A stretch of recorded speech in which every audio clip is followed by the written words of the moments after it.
प्रदेश समिति साहब का।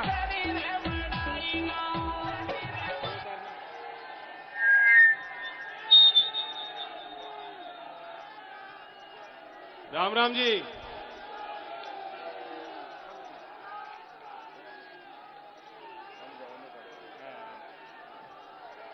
ठीक है। पगड़ी तो संभालनी पड़ेगी जी। कुछ मैं संभालूंगा, कुछ आपको संभालनी पड़ेगी। रुक जाओ, बात होने दो।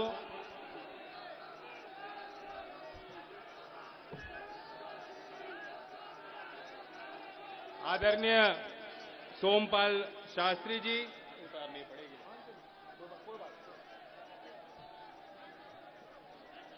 आदरणीय शाहिद सिद्दीकी जी, राजेंद्र शर्मा जी, हमारे इस मंच पे विराजमान सभी पूर्व विधायकगण, नेतागण, अध्यक्ष जी और इस कार्यक्रम में जुटे सभी कार्यकर्ताओं को मैं बधाई देना चाहता हूं। आप सब यहां आए आशीर्वाद पथ के कार्यक्रम में। मैं आपके बीच आपसे आशीर्वाद लेने आया हूं। आगे की लड़ाई हम सबको मिलकर ही लड़नी पड़ेगी। राह आसान नहीं है, कांटे भी लगेंगे, ठोकर भी लगेगी, लेकिन जैसे एक परिवार में सब लोग मिलकर जो परिस्थिति हो उससे निपटते हैं, देखते हैं, जूझते हैं, उसी तरह हमें और आपको चौधरी चरण सिंह जी के विचारधारा को आगे बढ़ाने के लिए, चौधरी अजीत सिंह जी के वो काम जो अधूरे रह गए उन्हें पूरा करने के लिए हमें आपको एक राह पे चलना है। छपरौली में हमने एक आयोजन हुआ, समाज के लोगों ने किया। बहुत लोग वहां मुझसे मिल पाए, बहुत लोग नहीं मिल पाए। दूर से दूसरे राज्यों से वहां लोग आए, पगड़ी भी भेंट करना चाहते थे, लेकिन वहां कुछ ऐसी व्यवस्था नहीं बन पाई। इसलिए मैंने सोचा कि ये चौधरी अजीत सिंह जी की भी कर्मस्थली रही है। मैं जानता हूं कि आपके मन में, हृदय में जो भाव है उनके लिए, उनके अंतिम दर्शन भी आप नहीं कर पाए और पिछले चुनाव को लेकर भी कुछ मलाल होगा। इसलिए हमने तय किया कि यहां मुजफ्फरनगर में कार्यक्रम जरूर रखा जाए और आपके बीच आकर मैं मानता हूं कि हम सबको ऊर्जा मिली। ये पल, ये क्षण हमेशा मेरे लिए व्यक्तिगत तौर से और मेरे राजनीतिक और सामाजिक जीवन में प्रेरणादायक रहेंगे। मैं धन्यवाद तो नहीं कह सकता क्योंकि आप घर के मेरे अपने बड़े हैं, लेकिन मैं आपके आगे हाथ जोड़ के, नतमस्तक होके आपकी शरण में आया हूं।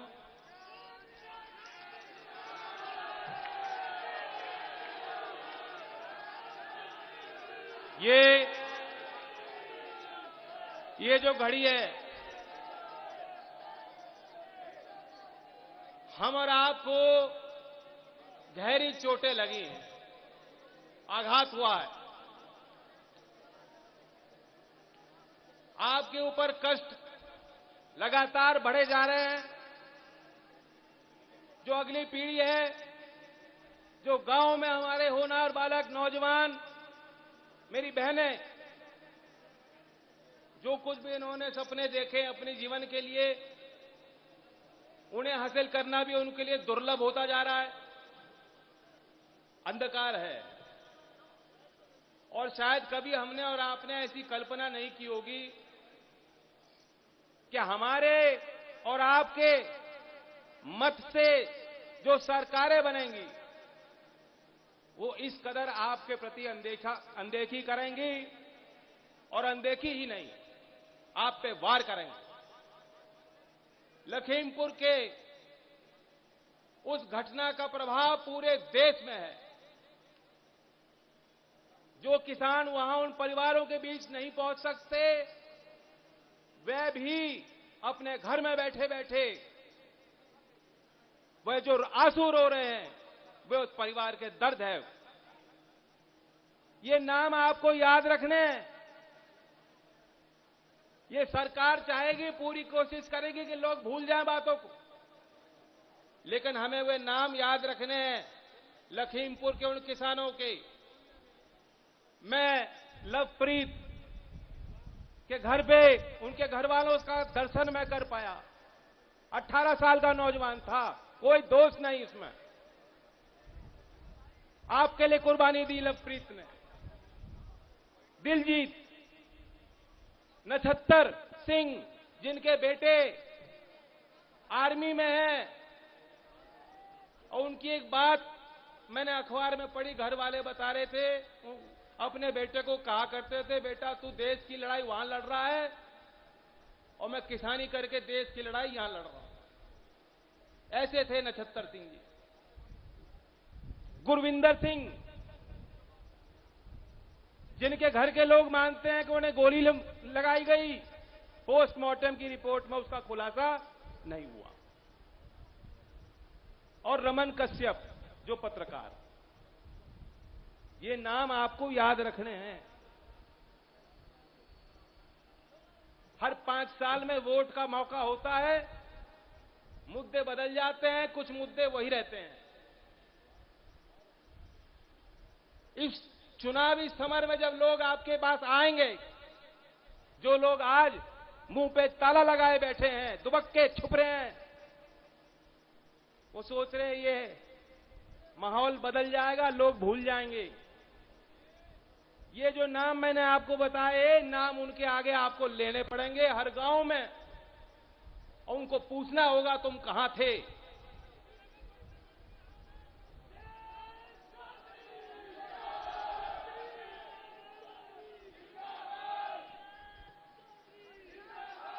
वैसे मुझे कहनी तो नहीं चाहिए, लेकिन उस शब्द का प्रयोग मैं कर लेता हूं। बदला लेना होगा आपको, बदला।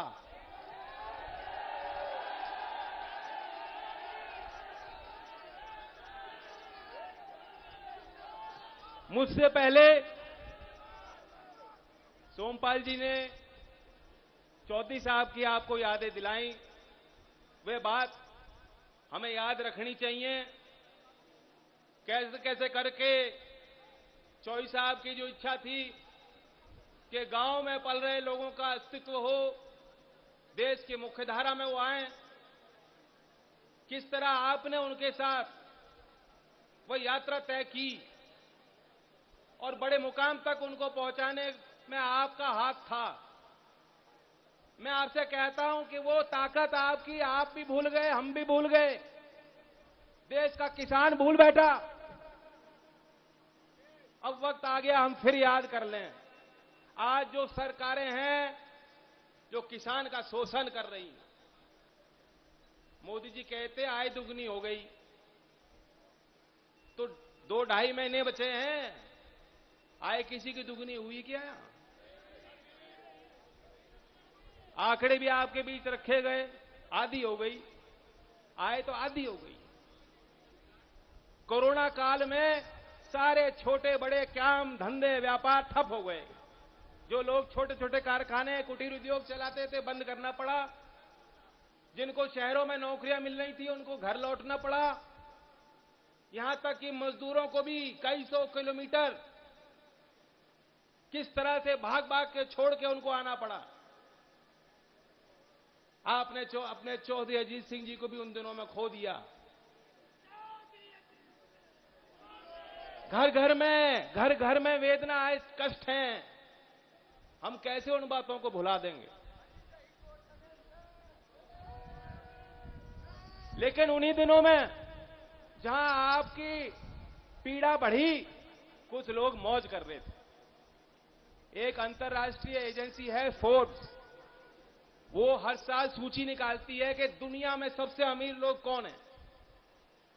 अभी उन्होंने सूची निकाली है कि देश के जो 100 सबसे अमीर लोग हैं, ये कोरोना काल में जहां सबकी आय घट गई, अंधकार में देश को धकेल दिया गया, इस कोरोना काल में 100 सबसे अमीर लोगों की संपत्ति दुगनी हो गई, उनकी आय दुगनी हो गई। और अदानी जी की तो विशेष मौज है। अदानी जी खूब मौज ले रहे। सबसे ज्यादा तरक्की कोरोना के उस समय में अदानी जी ने करी। मैं नहीं जानता यहां अखबार में बात छपी कि नहीं छपी। छपी है, पढ़ी है? कुछ तो सोचो क्या हो रहा है। ये लूट है, खुली लूट। इनका रिमोट कंट्रोल है, मोदी जी की सरकार का रिमोट कंट्रोल चंद पूंजीपतियों के हाथ में है। और पूंजीपति कहें नाच तो पूरी सरकार नाचने को तैयार। एक तो रिमोट कंट्रोल वाली सरकार है और यूपी में नो कंट्रोल वाली सरकार है। कोई कंट्रोल ही नहीं, बेकाबू। बाबा कब क्या कह दें कोई कुछ नहीं पता किसी को। उनका बयान मैंने पढ़ा, असंसदीय भाषा, सारी मर्यादाओं को तोड़ते हुए उन्होंने कहा ये जो नौकरी की दलाली कर रहे हैं उनके छाती पे बुलडोजर चढ़ा दूंगा।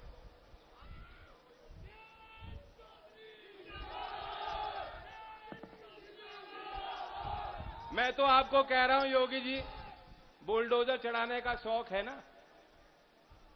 अनिल मिश्रा आपके मंत्री हैं, गृह मंत्री हैं। हमारे आपकी नजर में क्या है वो? हत्यारे। जोर से बोलो क्या है? मैं तो एक और बात जोड़ रहा हूं। इन्होंने 302 धारा लगाई, 120B की धारा लगाई कि ये षड्यंत्र में शामिल थे मंत्री पे, वो लगाई 120B। और एक और धारा है, कानून है UAPA। हाथरस की घटना, हाथरस के बाद अभी जानकारी मिली, जो कुछ पत्रकार वहां पहुंचे थे, 6-8 पत्रकारों को बंद कर दिया। उन पे UAPA की धारा लगा दी। 6 महीने हो चुके हैं, बंद है वो। और उनको आज तक चार्जशीट भी नहीं मालूम। उन्हें मालूम नहीं कि हमारे खिलाफ मुकदमा क्या है। ये हालात हैं। किसी के खिलाफ भी UAPA लगा देती है सरकार। अगर आप किसान की बात करोगे तो UAPA लग जाएगी आप पे। गुंडा एक्ट, NSA, आपके घर पे बुलडोजर चढ़ा दिया जाएगा।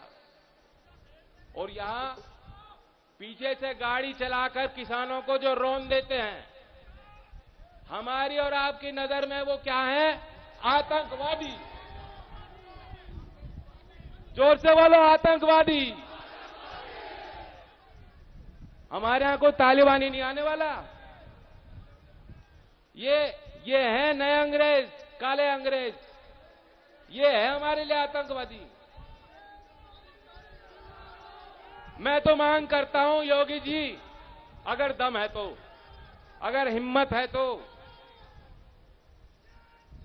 अगर खून गर्म है तो ये करके दिखाओ कि अपने मंत्री के घर पे बुलडोजर चलाओ और UAPA की आतंकवादी जो धारा है, कानून है सख्त, वो लगाओ।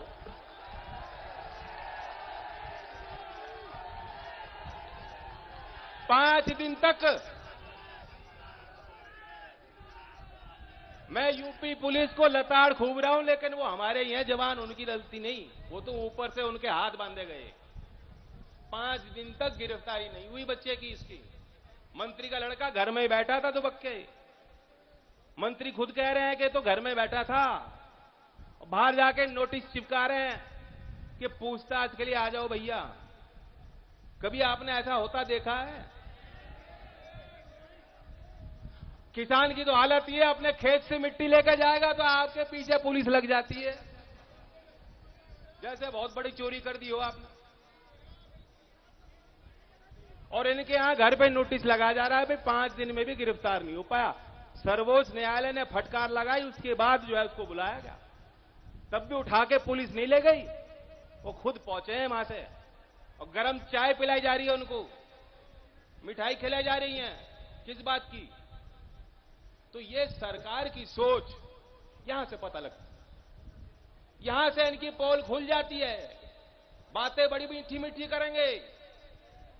गन्ने के विषय को लेकर प्रधानमंत्री जी ने बहुत मीठी बात करी थी। यहां गन्ने की फसल बहुत बढ़िया है, पैदावार बढ़िया है, और यहां की अब 2 मिल बची हैं। पिछले सत्र का भी अब 300 करोड़ से ज्यादा बकाया है।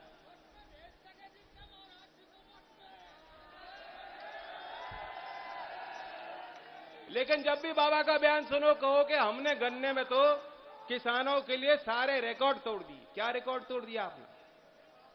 इतनी कंजूस सरकार। रोज 7 दिन हो गए, 7 दिन से रोज डीजल और पेट्रोल का भाव रोज 30-35 पैसे बढ़ रहा है, और 5 साल में गन्ने पे प्रति किलो 35 पैसे बढ़ाए इन्होंने। 35 पैसे बढ़ाए, 35 रुपया भी ना बोलो उसको, 35 पैसे बढ़ाए 5 साल में। रोज आपसे ले रहे उतना, रोज उतना ही उससे ज्यादा वसूल रहे रोज। इतनी कंजूस सरकार। मेरा तो मानना है गन्ने में इनकी सोच कुछ और है। ये अगर आप चूक गए, हम और आप, अगर हमने एक करारी हार नहीं दी उत्तर प्रदेश की जनता ने, तो ये जो कानून में 14 दिन का प्रावधान है, जिस तरह मंडी के कानून की धज्जियां उड़ा दी, कृषि कानून लिया है रात के अंधेरे में, मैं आपको विश्वास के साथ कह रहा हूं 14 दिन का कानून में प्रावधान भी हटाने जा रहे हैं। ये चाहते हैं कि गन्ने के किसान को एक मुश्त पैसा ना मिले, हम किस्तों में दे दें। यही सिफारिश नीति आयोग ने और सीएसीपी ने सरकार दे चुकी है सरकार को ऑलरेडी। और सोमपाल जी ने जो बात बताई, 1978 का कानून था जिसके तहत सरकार पे अधिकार था, किसी मिल को वो एक्वायर कर सकती थी। मोदी जी ने वो कानून भी रद्द कर दिया, कचरे के ढेर में डाल दिया कानून के। कानून की जरूरत नहीं है। मेरा मानना है कि जो डिफॉल्टर मिल है उत्तर प्रदेश की, सब लोग जानते हैं, किसान भी जानते हैं, वे भी जानते हैं कौन है। हमारी सरकार आएगी, सबसे पहले तो जांच पड़ताल होगी, फॉरेंसिक ऑडिट के माध्यम से हम जांच करेंगे किसने पैसे खाए। पैसे निकाल लेते हैं, पूंजीपति मौज कर रहे, 1.5-2 साल से किसान का भुगतान नहीं हो रहा। इससे बड़ा कोई पाप नहीं हो सकता। आप अन्नदाता के साथ चोरी कर रहे हो। मेरा मानना है कि गन्ने का भाव भी ऐसा हो कि लागत का कम से कम 1.5 गुना भाव लाभकारी मूल्य गन्ने का घोषित होना चाहिए। आप हिसाब लगा लो, लागत का 1.5 गुना मूल्य घोषित किया क्या भाजपा ने? बताओ। मैं एक और योजना की बात आपके बीच रखना चाहता हूं। 31 तारीख को सरदार पटेल जयंती पे हम अपना घोषणा पत्र जारी करेंगे, लेकिन उसमें एक पहलू है। नूरपुर की मंडैया से मैंने घोषणा की कि ये जो प्रधानमंत्री सम्मान योजना में 6,000 रुपए देते हैं, हम सभी किसानों को राज्य सरकार 12,000 रुपए करेगी इसको, और जो सीमांत असिंचित जमीन में जो खेती कर रहे हैं उनको 15,000 रुपए सालाना। आज मैं आपके बीच एक नई बात रखना चाहता हूं।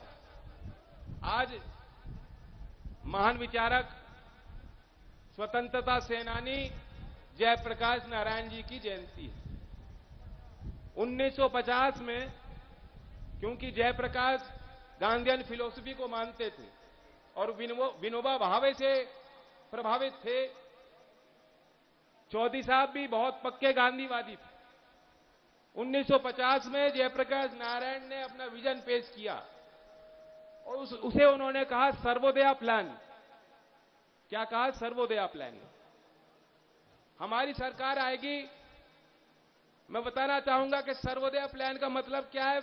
पहले तो ये समझाऊं, क्योंकि कुछ लोग जानते हैं, जो इतिहास के जानकार हैं, कुछ लोग नहीं जानते।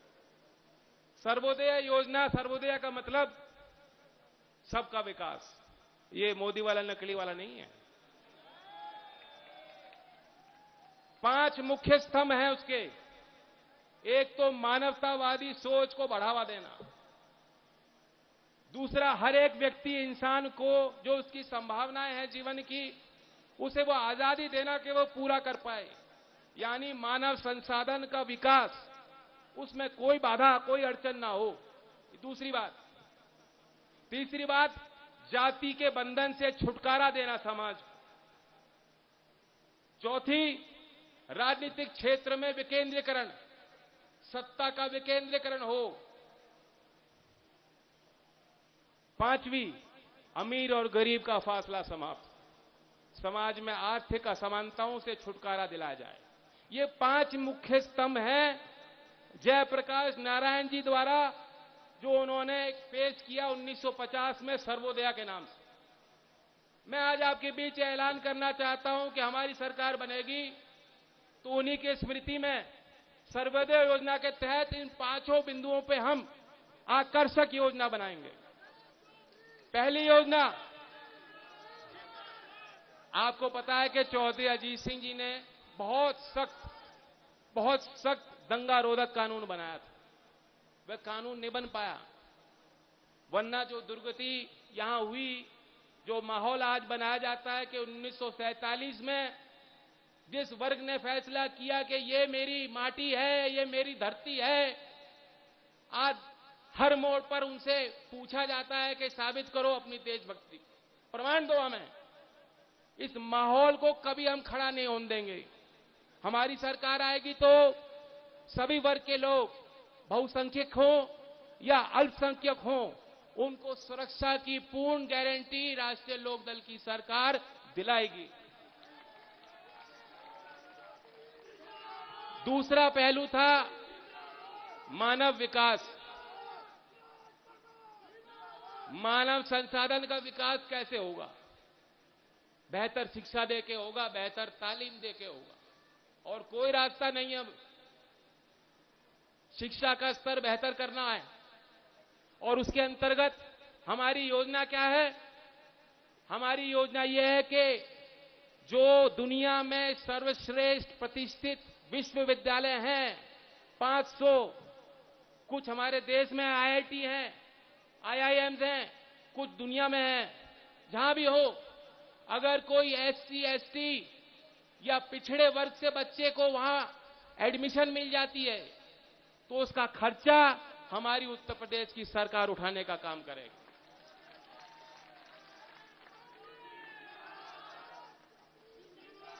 तीसरा पहलू, राजनीतिक क्षेत्र में विकेंद्रीकरण कैसे होगा? भारत के संविधान में 73वां संशोधन, जिसके अंतर्गत पंचायती राज संस्थानों को कुछ ताकत दिए गई। आजाद भारत में अभी भी वो चीज लागू नहीं है। मैंने हमारे इस प्रदेश के 59,000 प्रधानों को चिट्ठी लिखी है और उनके सुझाव मांगे। मैं उनको कहना चाहता हूं कि सर्वोदय योजना के अंतर्गत पंचायती राज को जो भी वित्तीय अधिकार हमारे संविधान के तहत मिलने चाहिए, हमारी सरकार देगी। और कानूनी जो एक दुर्लभ हो गया है न्याय हासिल करना, यहां का आदमी जाएगा इलाहाबाद हाई कोर्ट। बात समझ रहे हो मेरी? हमारी मांग होगी और हम ये करके दिखाएंगे कि पश्चिमी उत्तर प्रदेश में, बुंदेलखंड में और गाजीपुर में हम हाई कोर्ट की नई बेंच स्थापित करेंगे ताकि वादकारी को दूर तक ना जाना पड़े। अब आर्थिक असमानता पे आ जाइए। 2 योजना हमने सोची हैं। 2500 करोड़ का हम एक कोष स्थापित करेंगे। जो दिव्यांग हैं, जो SC ST कम्युनिटी से हैं और वो अपना काम स्वरोजगार स्थापित करना चाहते हैं, वे एंटरप्रेन्योर बनना चाहते हैं, उनके लिए एक फंड होगा जो उनको पैसा देगी ताकि वो अपने पांव पे खड़े हो पाएं और लोगों को रोजगार देने की क्षमता उनके अंदर विकसित हो।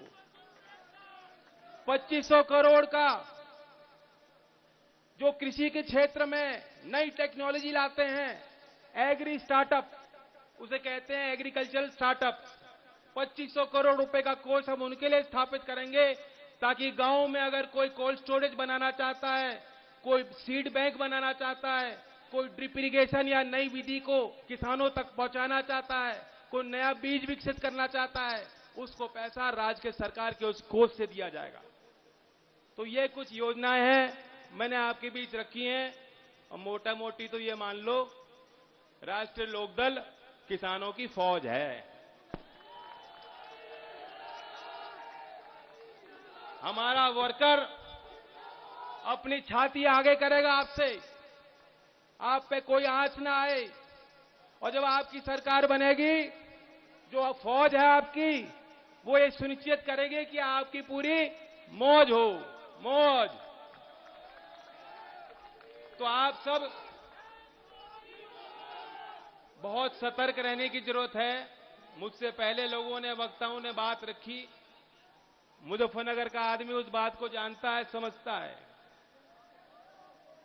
आज जो माहौल बन रहा है उसे बनाए रखें, जो एकता हमारे बीच में बन रही उसे बनाए रखें, हर वर्ग में जाएं। चौधरी चरण सिंह जी की यही पहचान थी कि वो किसी एक जाति, एक धर्म तक सीमित नहीं थे। पूर्वांचल की जमीन पे आप जाएंगे, वहां यादव हो, कुर्मी हो, किसी भी जाति का काश्तकार हो, मजदूर हो, वो ये मानता है कि चौधरी चरण सिंह हमारे थे।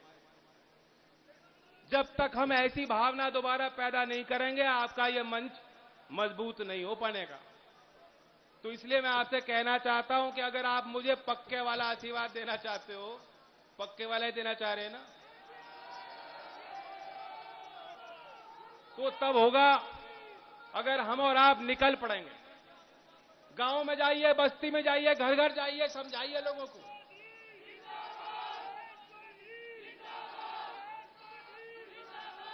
अब नारा लेते हैं, किसान मजदूर एकता, किसान मजदूर एकता, चौधरी चरण सिंह। धन्यवाद।